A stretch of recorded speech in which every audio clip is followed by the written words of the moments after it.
출산율 감소로 지방 소멸, 지방대학 소멸 위기라는데 출산율 증가 어떻게 해야 할까? 수도권 인구 집중과 출산율 감소로 지방 인구가 줄어들며 지방 군소군들이 소멸 위기에 놓여 있다 보니 벚꽃 피는 순서대로 지방대들이 폐교된다는 설이 현실화되고 있는 시점이다. 2006년 정부가 저출산 예산을 처음 편성한 이후 15년간 저출산 예산으로 분류된 사업의 총 예산액은 380조 2천억 원에 달한다. 하지만 출생률은 해마다 가파르게 추락해서 2006년 출생아 수는 약 45만 2천 명이었는데 2021년 출생아 수는 26만 500명으로 절반 수준으로 떨어졌다. 합계 출산율 역시 2006년 1.132명에서 2021년 0.81명으로 급감했다. 합계 출산율은 한 여성이 평생 낳을 것으로 예상하는 평균 출생아 수이다. 해마다 막대한 예산을 투입하고도 실패하는 이유는 무엇일까? 효과가 적은 정책에 예산을 투입해왔기 때문일 것이다. 구독과 좋아요 눌러주세요. 출산율이 떨어진 이유는 낙태율과 비슷하다. 한국보건사회연구원에서 발표한 인공임신 중절 실태조사에 따르면 인공임신 중절을 하게 된 주 이후로 학업, 직장 등 사회활동에 지장이 있을 것 같아서 33.4%, 경제상태상 양육이 힘들어서 32.9%, 자녀계획 31.2%로 나타났다. 한마디로 경제적 여건이 안 되어 출산을 기피한다는 말이다. 결혼 후 남편 혼자서 처자식을 부양하던 시대에는 출산율이 높았으나 맞벌이를 해도 내 집 마련이 어렵고 양육, 교육비가 높아져 아이 낳고 기르기 어려운 시대가 되자 출산율이 떨어졌다. 그렇다면 어떻게 해야 출산율을 증가시킬 수 있을까? 정답은 모계 공동체인데 모계 공동체가 필요한 이유에 대해 알아보자. 출산율이 떨어지며 입양수도 함께 줄어들었지만 2020년에 232명이 해외로 입양되었다. 보건복지부는 2020년까지 국내 8만 1,124명, 국외 16만 8,096명 등 누적 24만 9,220명이 입양됐다고 하니 해외 입양만 없어도 인구는 자연 증가한다.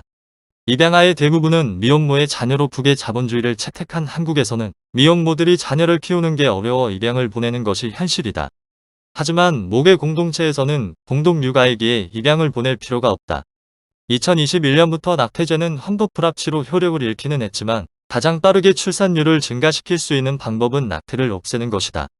2017년 국회 토론회에서 대한산부인과의사회는 연간 110만여 건의 낙태가 이루어지고 있다고 발표했다. 불법적 낙태가 많아서인지 이에 대한 근거 자료는 제시된 바 없다. 2017년 인공임신 중절률은 1000명당 4.8%, 인공임신 중절 건수는 약 5만 건, 또는 만 15에서 44세 임신 경험자 중 약 20%가 낙태를 경험한 것으로 추정되며 피임과 사후 피임약 처방과 가임기 여성의 지속적 감소 영향으로 낙태는 줄어드는 추세이다.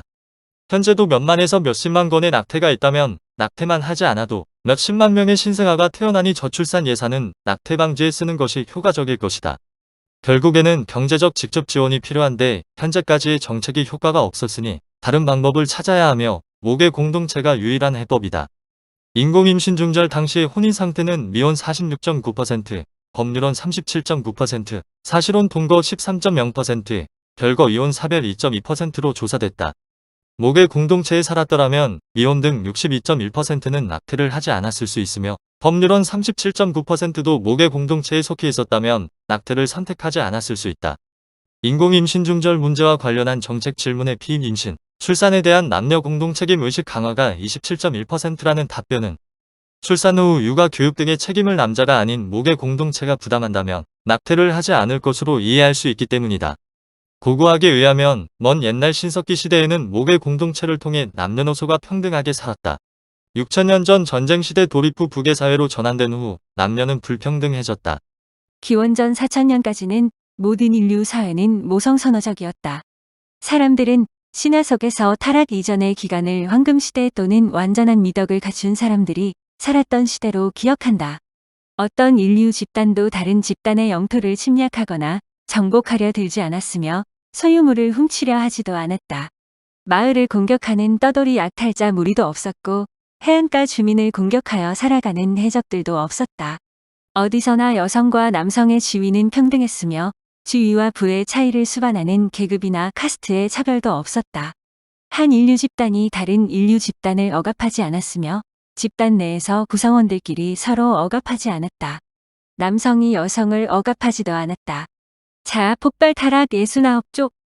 6,000년 전 북의 사회 도입 후 생긴 결혼제도에 의해 여자는 남자에게 종속되었고 결혼하지 않은 미혼녀의 출산은 금기시되었기에 낙태가 만연해졌다.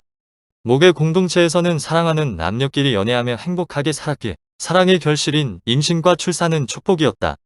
자본주의에서 부익부빈 익빈이 보편화되면서 경제력이 떨어지면 출산을 기피하니 현대북의 자본주의 사회에서 출산율 증가는 기대하기 어렵다. 인공지능 로봇이 인간의 노동을 대체하는 4차 산업혁명 시대, 인류가 행복하게 살기 위해서는 목의 공동체로의 전환이 필요하다. 도움되셨으면 구독해주세요. 광고는 끝까지 시청해주시면 동영상 강의 제작에 도움됩니다. 시청해주셔서 고맙습니다.